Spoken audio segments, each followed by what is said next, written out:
Sir जो आप हमारी बात कर रहे हैं, हमारी फ़ौज जो है वो बिल्कुल बॉर्डर लाइन ऑफ कंट्रोल पे बैठी हुई है, ठीक है ना।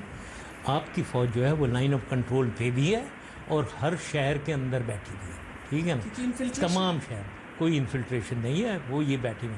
आप मार रहे हैं वहाँ, इन्फिल्ट्रेशन क्यों होती है? क्यों आदमी पाकिस्तान से जाकर या आज़ाद कश्मीर, हमारी पार्ट के कश्मीर से जाकर अपनी जान पे खेल रहा है, शहीद होने को तैयार है, ख़त्म करने को अपने आप को तैयार? तो पागल है वो इसलिए क्योंकि आप उधर लोगों को मार रहे हैं, तो यहाँ से जज्बा है वो होता है। अब आप इसके तो पीछे पड़ेंगे कि ये टेररिस्ट हो गया। वो जो कॉज है जिसकी वजह से ही आदमी आ रहा है और अपनी जान पे खेल रहा है, उस पर आप जाना नहीं चाहते। देखिए, उसमें जो जिंदा आतंकवादी पकड़े जाते हैं उनमें से कुछ कहते हैं कि हमारा माइंड वॉश करने की कोशिश हुई थी, कुछ कहते हैं कि हमें पैसे दिए गए हैं जिनके लिए हम कर रहे हैं। आप उनको तो देख रहे हैं, वही तो मैं पूछ रही हूँ, आप सिर्फ गन विल्डिंग लोगों की बातें कर रहे हैं, आप उस तबके की बात क्यों नहीं कर रहे हैं कश्मीर के, जो पढ़ना चाहता है, लिखना चाहता है, जो हिंदुस्तान को अपना मुल्क कहता है, उनकी आवाज़ों को आपको सुनना ही नहीं है। मतलब ये जो 90-80 लोग जो मारे आपने, हाँ, और 1000 को जख्मी किया, ये सारे हिंदुस्तान के साथ रहना चाहते हैं। थाम कर आए थे, ग्रेनेड फेंका था उन्होंने।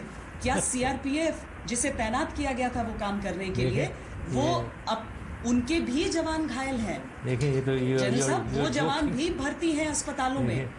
सारे होंगे, आर्मी में भी होंगे, हिंदुस्तान की आर्मी में सब हैं, होते हैं, सिख भी हैं हिंदुस्तान आर्मी में। आपने अमृतसर गोल्डन टेम्पल में अटैक किया था, मुझे मालूम है ये खालिस्तान मूवमेंट वगैरह, सिख क्या सोचते हैं हिंदुस्तान के बारे में, की शुरुआत क्या थी और किस तरह से शुरू हुआ था वो भी सब जानते हैं। नहीं, कोई ऐसी बात नहीं है, लोगों से होता है, कोई शुरू कोई और नहीं कर सकता। तो बलूचिस्तान में लोग क्यों नहीं आप एक्नॉलेज करते हैं? क्या वो तो आप शुरू, बलूचिस्तान में बिल्कुल कुछ नहीं है, थोड़े से लोग हैं जिनको आप सपोर्ट के, हिंदुस्तान यानी आप रॉ सपोर्ट करता है वो कर रहे हैं। और यही हिंदुस्तान का है कश्मीर में, वो थोड़े से लोग हैं जिन्हें पाकिस्तान सपोर्ट 70 लोग मार दिए आपने, 1000 जख्मी कर दिया, फिर वही आप कह रही हैं थोड़े से। बलूचिस्तान के फैक्ट्स गलत हैं, सारे कुकटअप हैं, ये सब आपके लोग कह रहे हैं। ये 70 लोग तो टेलीविज़न पे आ रहा है, आपका टेलीविज़न कह रहा है, मैं कौन सा कह रहा हूँ, दुनिया कह रही है।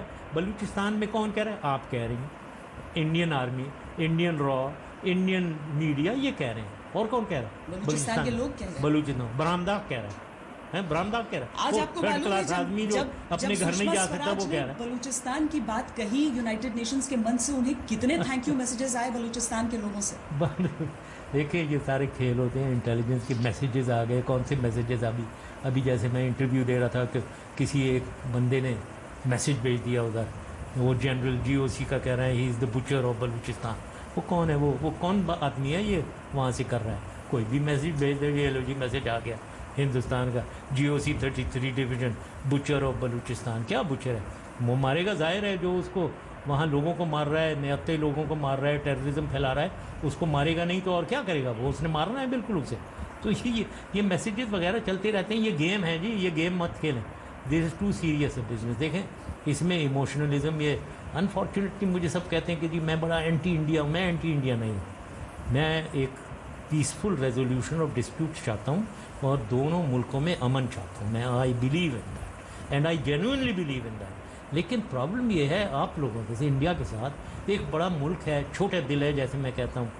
आप पीसफुल, वाजपेयी साहब और मनमोहन सिंह साहब, यस इंडीड, उनमें एक सिंसेरिटी थी और वो पीसफुली आगे जाना चाह रहे थे और इसलिए हम आगे चल रहे थे और नॉर्मलाइज हो रही थी, हालात सारे नॉर्मलाइज हो रहे थे। अब मोदी साहब आ गए, ये तो आग उगलते रहते हैं। इनके फॉरेन मिनिस्टर हैं जो वाजपेयी के ज़माने में, मैं जब गया था, मैं बात कर रहा हूँ उस वक्त जब मैं वाजपेयी साहब से मिल, उस वक्त की इन्फॉर्मेशन मैंने, आग उगलती थी मेरे खिलाफ। उधर हम पीस रेजोल्यूशन की तरफ जा रहे हैं और ये टेलीविज़न पे आग उगल रही हैं। अब जाकर यूनाइटेड नेशन में बड़ी, मैं ये मोदी साहब को मुबारकबाद देता हूँ, बड़ी सही फॉरेन मिनिस्टर उन्होंने सिलेक्ट किया, जो पाकिस्तान को हमेशा गालियाँ देती रहे हर जगह और उनके खिलाफ करती रहे। प्रधानमंत्री नरेंद्र मोदी को बहुत गालियाँ पड़ी थी उनकी पाकिस्तान पॉलिसी के लिए जब वो जाकर मेल मुलाकात कर रहे थे नवाज शरीफ के साथ। यस, क्योंकि इशू को नई बात हो रही है। देखें आप कह रहे हैं कि वो रिजॉल्व नहीं करना चाहते हैं। अगर रिजॉल्व कोई नहीं करना चाहेगा तो इस तरह से क्यों मुलाकातें करेगा? कर रहे हैं ना, वो पहले दिन से नहीं जी नहीं, वो कर रहे हैं ना, यही तो प्रॉब्लम है। वो चाहते हैं कि मैं बस बर्थडे वगैरह पे जाऊं और सलाम दुआ करूं, हाथ में हाथ लेकर पकड़, लेकिन जब वो इशू डिस्प्यूट है, डिस्प्यूट पे वो आपकी सुषमा स्वराज ने कह दिया ना यूनाइटेड नेशन में जाकर क्या समझती है, वो कश्मीर को रिजॉल्व करना चाह रही हैं। वो तो कह रही है सारा कश्मीर हमारा है। चलो जी, वो तो अब कह रही हैं क्योंकि अब कंडीशन ऐसे हो गए। कंडीशन आपने 70 लोग मार दिए जी। कौन से कंडीशन आपने खुद नहीं किए, हमने क्या किया? 80 लोग आपने मार दिए, 1000 जख्मी कर दिया, हमने किए? हम आपने किया, आपकी फौज ने किया। F-16 का जो वॉर एक्सरसाइज चल रहा था कि आप हाईवेज को बंद करके उस पर उड़ाने की कोशिश कर रहे हैं, वो कौन सी अमन की शुरुआत थी? वो अमन कौन की सी शुरुआत नहीं थी। वो ये शुरुआत इसलिए हुई क्योंकि आपके प्राइम मिनिस्टर, आपके डिफेंस मिनिस्टर, आपके DGMO तीनों ने कहा कि हम मारेंगे पाकिस्तान को at time and place of our choosing. तो हम दिखाना चाह रहे हैं कि मजाक मत करें हमारे साथ, हम आपको मारेंगे at time and place of our choosing. तो बड़ा अच्छा, मैं तो बड़ा खुश था, मैं भी टीवी पे देख रहा था। बिल्कुल ये गलत फहमी में रह रहे हैं, हम आपको स्ट्राइक बैक करेंगे, पूरी ताकत के साथ स्ट्राइक बैक करेंगे। स्ट्राइक गलत बैक फहमी की में ना। बात तो हिंदुस्तान कर रहा था। स्ट्राइक बैक एक रिएक्शन की बात हिंदुस्तान कर रहा था। नहीं कोई एक्शन हो रिएक्शन चुका नहीं। था। देखें उड़ी पे कुछ हुआ है, उस पे अब जो कह रहे हैं कि 2 लोग उधर से पाकिस्तान से गए थे, चलो मैं अगर मान भी जाऊँ 2 लोग पाकिस्तान से गए थे या आज़ाद हमारी कश्मीर से, आप उसको समझ रही हैं वो पाकिस्तान फ़ौज ने या पाकिस्तान हुकूमत ने भिजवाए 2 आदमी, और उसको आप इतना एस्केलेट कर रहे हैं कि आप पाकिस्तान के ऊपर अटैक भी करना चाह रहे हैं, सार्क से भी अब आप नहीं आना चाह रहे हैं। ये आपकी सूरत हाल है। ये एक हिस्टीरिया जिसे नहीं कहते, एक पागलपन, एक हिस्टीरिया, पूरी पब्लिक में एक हिस्टीरिया, वॉर हिस्टीरिया पूरी हिंदुस्तान में, कि अब हिंदुस्तान की अवाम भी डिमांड कर रही है कि पाकिस्तान को मारो, क्योंकि अवाम को तो नहीं पता मारना इतना आसान नहीं है। DGMO को पता होगा, उससे पूछे ज़रा, मारो ट्राई करो। वो देखते हैं वो DGMO टीवी पे आकर ज़रा उससे ऐसा थोड़ी है आप कि पूछें। हिंदुस्तान पाकिस्तान का पहले कोई वॉर नहीं हुआ है, हाँ। युद्ध हुए हैं, उनका नतीजा भी हम सब नहीं, नतीजा कोई नहीं, अभी आप मारेंगे, देखें वो। और अब जो है ना, अब वेपन्स बहुत ज़्यादा, एक्यूरेसी, लिथैलिटी ऑफ वेपन बहुत बढ़ गए हैं। पाकिस्तान के पास बेटर। हमारे पास नहीं, दोनों के पास है, आपके पास भी है, हमारे पास भी है। तो फिर हम अभी वॉर की जो तरफ वॉर देखें है ही क्यों? उसका दोनों को बहुत नुकसान होगा।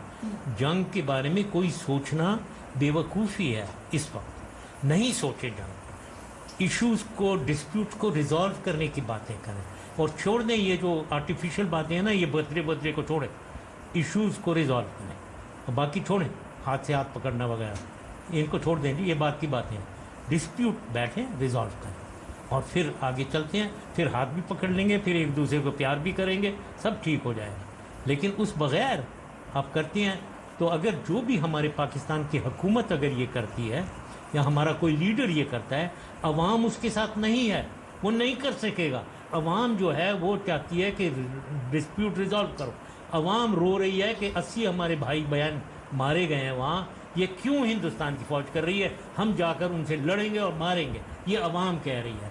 तो अवाम को कौन रोक सकता है? कोई प्राइम मिनिस्टर, कोई प्रेसिडेंट नहीं, अवाम की विल को नहीं रोक सकता। कहते हैं कि पाकिस्तान में किसी को भी अगर अपना पॉलिटिकल करियर रखना है तो कश्मीर का नाम लेना ज़रूरी हो जाता है। थोड़ा सा जिक्र आपकी किताब में भी है उसका, in the line of fire.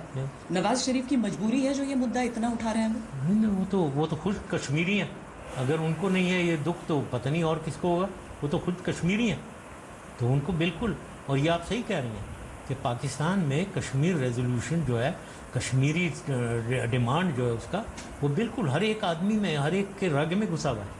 हम एक रिजॉल्व करना है और ये इंटरनेशनल, आप अपने आप को biggest secular democracy of the world कहते हैं, तो क्यों नहीं रिजॉल्व करते?